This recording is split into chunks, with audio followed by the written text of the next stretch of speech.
Bonjour à tous. Donc, la dernière fois, on s'est arrêté sur le chiffrement de Hill. Il fallait que je réexplique ce chiffrement. Donc, le chiffrement de Hill, comme le chiffrement de Wigner, est un chiffrement polyalphabétique. Ça veut dire quoi? Ça veut dire que quand on a un texte, on va pas chiffrer caractère par caractère, mais on va chiffrer un bloc de caractères. Donc, pour un bloc de caractères, j'aurai clair, j'aurai un bloc de caractères chiffré. Et cette combinaison, donc le chiffrement de Hill, c'est quoi? C'est je prends cette idée-là et je vais utiliser la notion de multiplication dans les matriciels. Alors, vous avez déjà vu la multiplication des matrices auparavant, en maths, en algèbre ou autre, ou peut-être, je pense en algèbre ou en analyse, mais je pense plutôt en algèbre, mais c'est pas grave. Et en fait, l'idée, c'est quoi? C'est je vais prendre mon texte clair. Mon texte clair n'est autre qu'un ensemble de caractères. Donc, ça peut être considéré comme un vecteur. Donc, un vecteur avec un certain nombre d'éléments. Et je vais décider de la longueur de la clé. La clé, ici, ce sera une matrice carrée. Donc, K.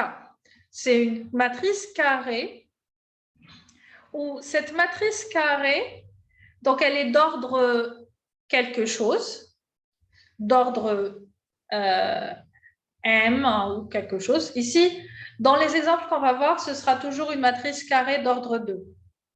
Ça veut dire que vous allez avoir 1, 2, 3, 4 éléments dans la matrice. Donc, si on a une matrice carrée d'ordre 2, on va pouvoir multiplier cette clé par une partie du texte, un bloc du texte. La multiplication entre vecteur et matrice, on va avoir l'obligation d'avoir un vecteur qui va être de la même taille que la matrice. Donc, si on a une matrice d'ordre 2, je vais avoir un vecteur de 2 caractères. Donc, qu'est-ce que je vais faire? Je vais partager mon texte clair en blocs de 2 caractères. Et c'est finalement ces blocs de 2 caractères, ou ces blocs de caractères clairs, que je vais multiplier par la matrice clé pour avoir le bloc chiffré. Et si je veux faire le déchiffrement, je vais prendre le bloc de texte chiffré que je vais multiplier par l'inverse de la matrice clé pour avoir le bloc de texte clair. Alors, l'inverse, si on prend K, l'inverse comme étant une matrice, l'inverse de K, c'est une matrice, en fait, K fois son inverse, ce sera une matrice carrée qui va être celle de l'identité. Vous rappelez des matrices identité? That is a question. I want an answer. Est-ce que ça vous dit quelque chose, la matrice identité? Oui. OK. Exactement. Seule la diagonale est égale à 1 et tout le reste est à 0. Exactement.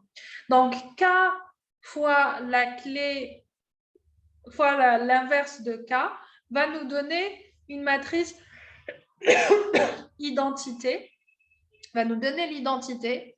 Bien sûr, K fois l'inverse de K, modulo. Alors, modulo ici, si on prend Z26, ce serait modulo 26. On va prendre un exemple. Donc, l'exemple ici, c'est quoi?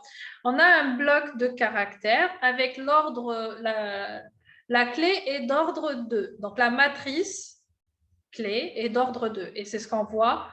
K, c'est 11, 8, 3, 7. Une matrice carrée d'ordre 2. Pour un bloc de texte clair x, x1 qui est égal à x1, x2, je vous ai dit, finalement, le texte clair sera découpé en vecteurs de taille, de longueur égale à l'ordre de la matrice clé. On obtient un bloc de texte chiffré Y est égal à Y1 et Y2, où Y1 et Y2 sont obtenus par combinaison linéaire de X1 et X2. Donc, en fait, si on regarde ça, vous avez Y1 est égal à 11X1 plus 3X2. Ça revient à dire comme quoi c'est ce vecteur fois cette matrice, donc X1 fois 11, plus X2 fois 3 est égal à Y1. Et Y2, c'est égal à ce vecteur fois cette matrice clé, donc X1 fois 8, plus X2 fois 7, ça nous donne Y2. Donc, sous sa forme matricielle, c'est ça. Dans Z26, ça veut dire que quand on va multiplier X1 fois 8, plus 7 fois X2, le résultat, on va le faire modulo 26 pour rester dans Z26. Alors, la clé inverse, elle vous est donnée, c'est 7, 18, 23, 11. Si on devait multiplier cette clé par la clé inverse, modulo 26, on aurait 1 et la matrice identité. Et voici on retrouve ça ici.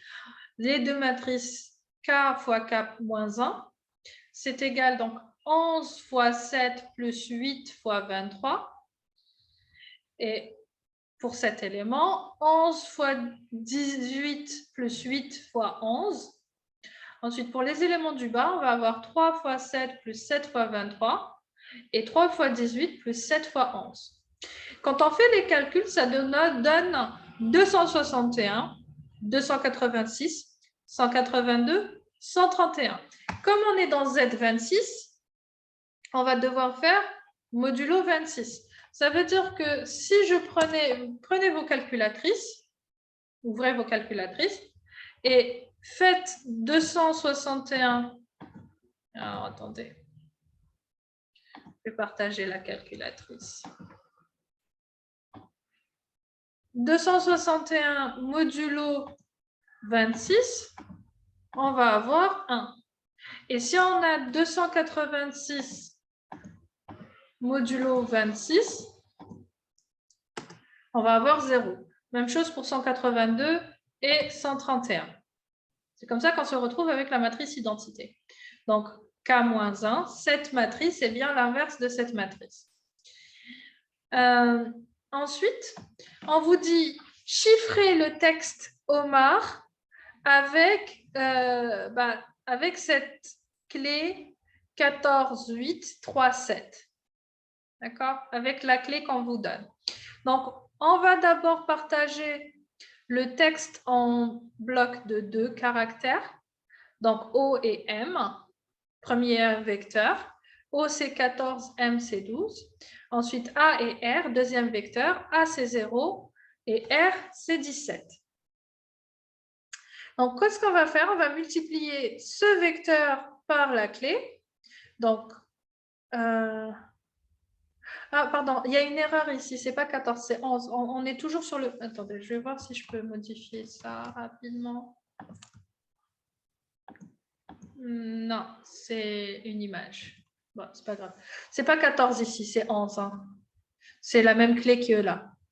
Donc, 14 fois 11 plus 12 fois 3, ça va nous donner 190. Et 14 fois 8 plus 12 fois 7, ça va nous donner 196.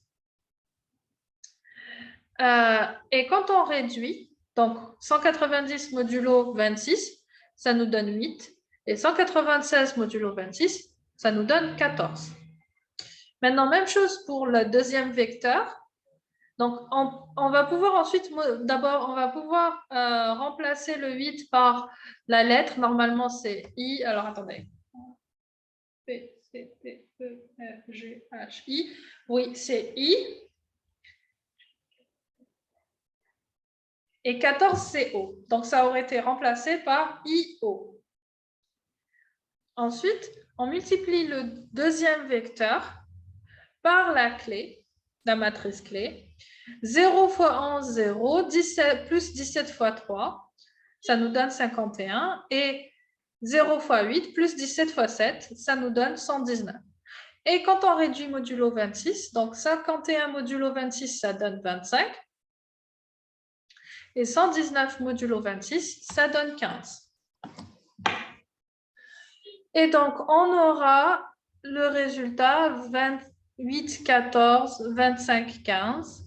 Donc, 25, c'est Z. Et 15, alors j'avais dit que c'était quoi? IO 15 CP. Maintenant, pour retrouver le texte clair, on va prendre les mêmes, donc le 8, 14, le vecteur résultat, fois la clé inverse, et on va retrouver le résultat. Même chose pour le deuxième vecteur, 25, 15, fois la clé inverse, et on va retrouver le résultat 0,17, et donc c'est notre texte clair. Donc le texte chiffré, c'est IOZP, et on peut calculer le texte, le déchiffrement grâce à la clé inverse. C'est bon? Je peux passer au suivant?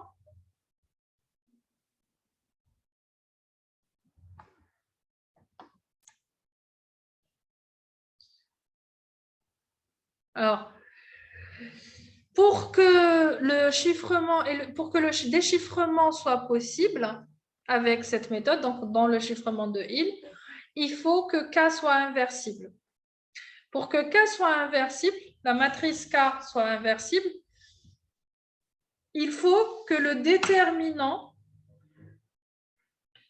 si le déterminant est nul, alors ce n'est pas le cas dans Z26. Donc, dans un cas dans Z26, pour qu'une matrice K soit inversible, modulo 26, il faut que si et seulement si le PGCD entre 26, donc ici on a Z26, donc 26, et le déterminant de K est égal à 1.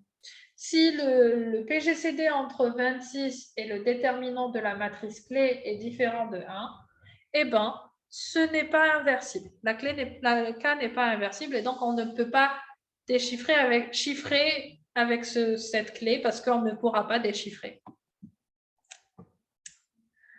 Voilà. Là, on est sur le dernier chiffrement classique avant de passer à la cryptographie symétrique. Donc, le chiffrement par permutation, il s'agit de quoi? Il s'agit de, quand on a un texte clair, eh bien, on va prendre les caractères de ce texte et leur changer de place, permuter entre les caractères, les positions des caractères. Ça veut dire que si on a une permutation pi, par exemple celle-là, qu'est-ce qu'on va avoir? On va avoir dans la première ligne l'ordre des caractères dans le texte clair. Dans la deuxième ligne, l'ordre des caractères dans le texte chiffré. Ça veut dire quoi? Ça veut dire que le premier caractère dans le texte clair va passer ici, à cette position dans le texte chiffré. Le deuxième caractère dans le texte clair va passer ici. Le troisième caractère dans le texte clair va passer là, et ainsi de suite. Jusqu'à finalement avoir toutes permutées ensemble. Et pour le déchiffrement, c'est l'inverse. Donc, le troisième, celui qui se retrouve en première position dans le texte chiffré était à la troisième position. Donc, premier, 3, et ainsi de suite. Donc, premier, il passe ici. Le deuxième caractère était... Bon, on continue comme ça jusqu'à avoir une solution.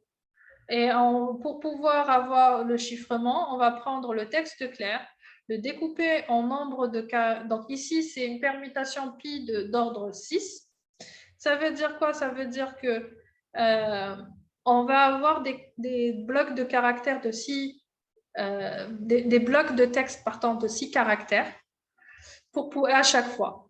Et si on a un bloc inférieur à 6 caractères, on est obligé de faire un bourrage, donc de rajouter des caractères à la fin pour pouvoir faire la permutation. Même chose pour le chiffrement de Hill, au fait. Si on est sur un nombre de caractères qui n'est pas divisible par l'ordre de la matrice clé, donc ici, dans l'exemple qu'on avait, c'était 2, eh ben, on doit rajouter un caractère à la fin pour pouvoir faire le calcul du dernier bloc. Voilà. Donc, on a fini avec le chiffrement classique. On va passer à la cryptographie symétrique moderne. Alors, si vous regardez ce qui se faisait dans les chiffrements précédents, c'est que les chiffrements précédents, la sécurité du chiffrement reposait sur le fait que l'algorithme utilisé était secret. À partir du moment où l'algorithme utilisé n'est pas secret, finalement, on peut casser l'algorithme et on peut casser le chiffrement et découvrir découvrir le texte clair sans connaître la clé. Aujourd'hui, les algorithmes de chiffrement vont se reposer plutôt sur le secret de la clé et non pas sur le secret de l'algorithme. Ça veut dire que tout le monde connaît les algorithmes de chiffrement. Il n'y a aucun problème à ce que l'algorithme de chiffrement ou de déchiffrement soit connu. Par contre, la clé doit rester secrète. Dans les algorithmes à clé secrète ou algorithmes symétriques, de chiffrement symétrique, la clé de chiffrement peut être calculée à partir de la clé de déchiffrement et vice-versa. Dans la plupart des cas, elles sont même identiques. L'émetteur et le destinataire doivent se mettre d'accord sur cette clé afin d'être utilisée avant tout envoi de message. Donc, le mode de chiffrement, on a plusieurs modes de chiffrement. On peut faire un chiffrement par bloc. C'est le même principe qu'on a vu tout à l'heure. Donc, on prend un texte clair, on le partage en blocs de texte, en blocs de n caractères, et on va ensuite chiffrer chaque bloc de n caractères comme on le désire. Ou alors, un chiffrement en continu ou à flot, qui veut dire que chaque élément qui arrive va être chiffré au fur et à mesure. On ne va pas attendre qu'il y ait un bloc. Les chiffrements par bloc, dans les chiffrements par bloc, il y a plusieurs, on va retrouver, donc je vous ai dit, on va manipuler l'information en blocs de texte clair et de texte chiffré. Généralement, c'est des blocs de 64 bits. Alors, il y a plusieurs exemples d'algorithmes qui utilisent le chiffrement par bloc. On a DES, 3DES, IDEA, 428, Blowfish, AES. Il y en a d'autres. Alors, vous voyez entre parenthèses la taille des clés pour chacun de ces algorithmes.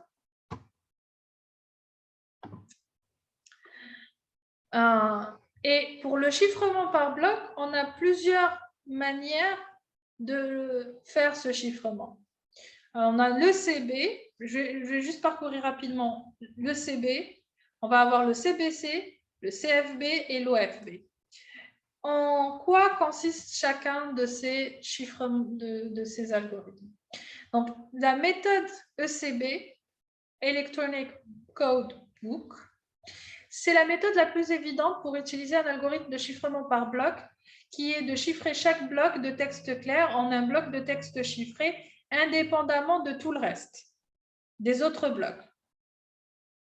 Ça veut dire que si vous avez un bloc dans le texte clair qui est ABC et que ce bloc ABC se répète 2 ou 3 fois dans le texte, ce bloc ABC sera toujours chiffré de la même manière dans le texte chiffré. Toujours. Donc, c'est le mode opératoire le plus simple à utiliser. Et l'avantage est que chaque bloc de texte en clair est chiffré indépendamment. Par contre, le sans défaut, c'est que si le cryptanalyste a le texte en clair et le texte chiffré de plusieurs messages, il va pouvoir construire un livre de codage sans connaître la clé. Puisqu'on sait que chaque bloc de caractères sera chiffré toujours de la même manière.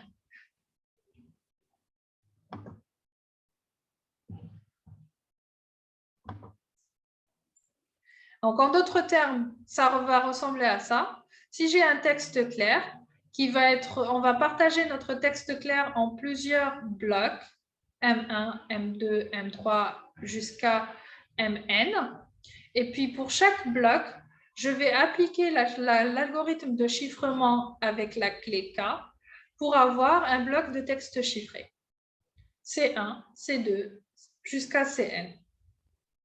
Voilà. Ça, c'est le mode de chiffrement ECB, qui est le mode de chiffrement par bloc. C'est le premier mode de chiffrement par bloc qui a été utilisé, qui a été créé. Donc, ce qui est bien dans ce mode de chiffrement, ça veut dire que si j'ai une erreur dans le chiffrement d'un bloc, il ne va pas influencer sur les autres blocs.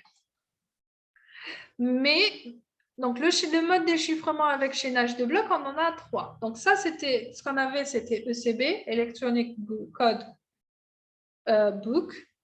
On a ensuite des modes de chiffrement par bloc qui vont être par chaînage de blocs. On a CBC, CFB et OFB. La différence dans ces 3 modes de chiffrement, c'est qu'est-ce qui va être chaîné, à quel niveau, pour pouvoir pour pouvoir calculer le bloc chiffré. Donc, le chaînage utilise une méthode de rétroaction car le résultat de chiffrement du bloc précédent est réutilisé comme entrée pour les chiffrements du bloc courant. En mode de chiffrement par chaînage de blocs CBC, le texte clair est combiné par un OU exclusif avec le bloc chiffré précédent avant d'être chiffré. Bon, on va voir directement à quoi ça ressemble, c'est mieux, le schéma. Donc, si je prends un texte clair, M1, M2, et que je partage en bloc de 64 bits, par exemple, je vais avoir plusieurs blocs, M1, M2, M3, M4, etc. Pour le chiffrement du premier bloc, j'ai besoin d'un vecteur d'initialisation, d'une valeur d'initialisation qui est publique. Donc, qu'est-ce que je vais faire? Je vais prendre le premier bloc, XOR la valeur d'initialisation, et ensuite, c'est au résultat que je vais appliquer la fonction de chiffrement pour avoir mon premier bloc chiffré.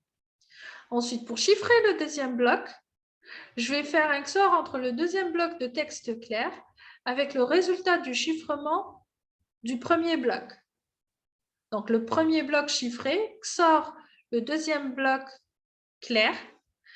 Le résultat, je lui applique la fonction de chiffrement et j'aurai mon deuxième bloc de texte chiffré, mon deuxième bloc chiffré. Pour le déchiffrement, c'est l'inverse. En fait, je vais prendre C1, je vais lui appliquer l'inverse, donc la fonction de déchiffrement. Et ensuite, comme on avait un XOR ici, on va avoir aussi un XOR. Donc, au résultat, on va lui mettre XOR la valeur d'initialisation et on aura le premier bloc. Pour déchiffrer le deuxième bloc, je vais appliquer la fonction de déchiffrement sur le deuxième bloc et au résultat, je vais lui faire XOR le premier bloc chiffré pour avoir M2 et ainsi de suite. Ça va? Vous avez compris?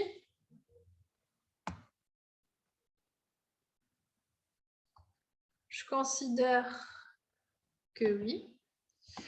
Donc, le mode, ce code-là, CBC, il est performant. Le problème qui se pose, c'est que si on a une erreur dans le texte chiffré, l'erreur se propage dans le reste du texte. En plus de ça, avec ce mode, le chiffrement ne peut pas commencer avant qu'un bloc de données complet ait été reçu. Donc, je suis obligée d'attendre qu'un bloc de données reçu, qu'un bloc de données complet soit reçu pour pouvoir commencer le chiffrement ou pour pouvoir commencer le déchiffrement. Même chose. Les modes OFB et CFB vont utiliser le bloc précédent pour modifier la clé chiffrant le bloc en cours. Alors, ça va donner quoi? Dans OFB, qu'est-ce qu'on va faire? On va prendre la clé, on va lui ajouter le vecteur d'initialisation, on va faire un chiffrement sur ces deux, on va appliquer la fonction de chiffrement là-dessus, et ensuite, le résultat, on va lui faire un XOR avec le bloc de texte clair. Ça va nous donner un bloc de texte chiffré. De même chose, le résultat de ça, de cette fonction, il va aussi être en entrée pour le prochain bloc. Et ainsi de suite. Donc, on engendre une séquence de clés Z1, Z2, Z3 par les formules Z0 est égal à IV et ZI est égal à EK de ZI-1 avec I supérieur ou égal à 1 et le chiffrement se fait par un OU exclusif entre le texte clair et le résultat de ça. Donc, ZI, donc le bloc de texte clair MI et ZI qui est le résultat de EK ZI-1. Pardon. C'est ce qu'on retrouve ici. Dans le mode CFB, ce qu'on va avoir, c'est en fait pratiquement la même chose. Vecteur d'initialisation, clé. Chiffrement, on va appliquer le chiffrement sur ces deux éléments. Le résultat, on va lui faire un XOR avec le bloc de texte clair. Ensuite, pour avoir le texte chiffré, le bloc de texte chiffré. Sauf qu'en entrée pour le prochain bloc, c'est le bloc de texte chiffré qui va être en entrée. C'est la seule différence. Ici, c'est le résultat de EK, donc le résultat de la fonction de chiffrement sur la clé plus vecteur d'initialisation qui va être en entrée pour le prochain bloc. Et ici, c'est le résultat, donc c'est le bloc de texte chiffré lui-même qui va être en entrée pour le chiffrement du prochain bloc.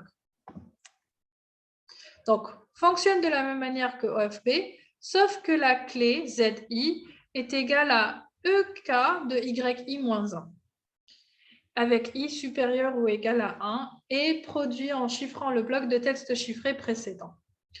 Donc, leur niveau de sécurité est de l'ordre du mode CBC. Ces deux modes sont surtout utilisés pour les téléphones hautement sécurisés. Ils utilisent une très longue clé combinée avec un flot de données pour générer un texte chiffré. Voilà. Maintenant, on avait dit comme quoi on avait des modes de chiffrement par bloc et on a aussi un mode de chiffrement en continu. On a vu 4 modes de chiffrement par bloc. ECB, CBC, OFB et CFB. Et maintenant, on va voir le mode de chiffrement en continu, de flux. Donc, les algorithmes de chiffrement en continu vont convertir le texte en clair en texte chiffré, un bit à la fois. Un générateur aléatoire va engendrer un flux de bits S, qui va être des 0 et des 1, pour être combiné par un OU exclusif avec le flux de bits du texte clair. Un exemple d'algorithme, c'est le RC4. Et bien sûr, ici, la longueur de clé est variable. Elle va être selon la longueur du texte à chiffrer, en fait. La sécurité des algorithmes de chiffrement par flux repose sur la qualité du générateur aléatoire. Donc, l'utilisation des chiffrements, pourquoi on va utiliser ce type de chiffrement à flot? C'est parce que c'est un chiffrement qui va être très rapide, que ce soit en utilisant un software ou un hardware. Et si on utilise le chiffrement à flot avec donc, le hardware, on n'a pas besoin de ressources importantes puisque le chiffrement va se faire comme étant un XOR entre